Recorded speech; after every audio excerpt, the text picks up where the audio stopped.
I don't even know what the fuck is going on right now. That is one of the most weirdest endings of Monday Night Raw I've seen in a long time. I'm sure there's been more, weird ones when they were doing more soap opera finishes, but as far as just a normal finish to a Monday Night Raw, where basically guys come out to make the save on a beatdown, and then it turns out to be an all-you-can-do battle royal. I've never seen anything like this.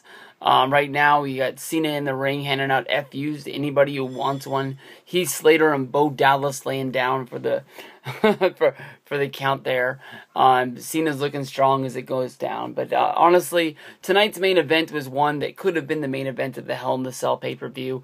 John Cena against Seth Rollins. We hinted at this match for a few weeks now, basically because of Seth Rollins coming in and interrupting John Cena on his chance to win the WWE Championship from Brock Lesnar at Night of Champions. John Cena wanted to get his revenge, but he lost the match to Dean Ambrose along the way, which meant he didn't get his shot. So basically, I knew I wasn't going to fall for it. I knew I've watched wrestling for a long time.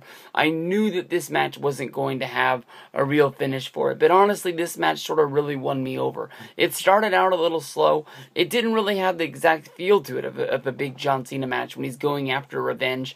There's sort of like a John Cena wrestling match, and then there's like the John Cena blood feud revenge match when he's going out for, to make up for something that he was wronged for. He wrestles a little bit of a different style of match.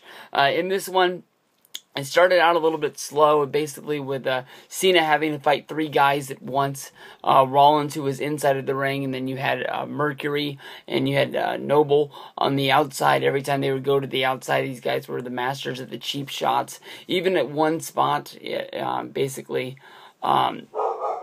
John Cena was beat down by Noble on the outside to the point where he took a 9 count and almost was counted out before he was able to get up into the ring. We saw basically Cena looked like he was going for the 5 moves of doom, only for Rollins to miraculously hit some sort of spinning heel kick to knock Cena down, and from there we went through the Rollins' rolls of moves.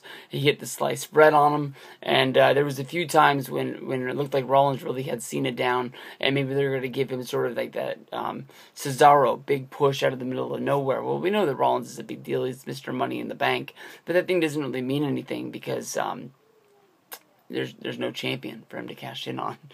But he gets to carry the gold briefcase around. He's just got the dusty trophy that doesn't really have a place for it. But someday Brock will come back and we're going to be able to get there. Basically, once the match really got to the point where it really got good is when Noble and Mercury sort of faded to the back. John Cena was able to hit the FU. He teased the STFU a few times, and from there Kane came down to make sure that Rollins wasn't gonna get pinned, and from there it turned into a 2-on-1 affair before Dolph Ziggler came running down out of the back. The match before was Kane versus Ziggler. In this match, basically,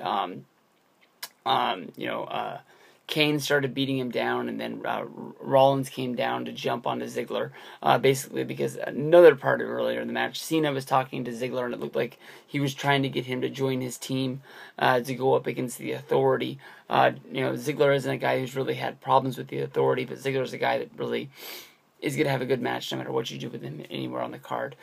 So that's basically why they were beating him down. So in here, Ziggler came running down to make the save.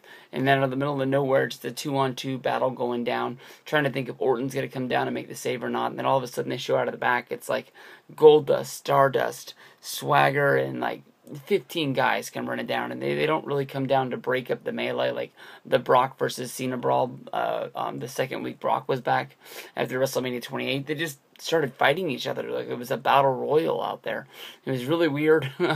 And basically Rollins took off to the outside. Cena hit the FU on a couple of guys.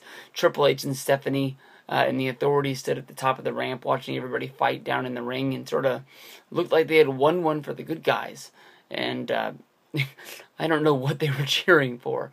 It wasn't anything what they were doing. It doesn't seem like that was anything that was going to make money. It just sort of was getting them to the next week where we fill another piece to the puzzle, seeing he's going to be on Team Cena and who's going to be on Team Authority for the Survivor Series show. Right now, Triple H needs to regroup that team, find out how he's going to get Orton and Rollins back on the same team, because as of right now, having Rollins and Kane going up against Cena and Ziggler, it looks like they're on the losing end of this deal.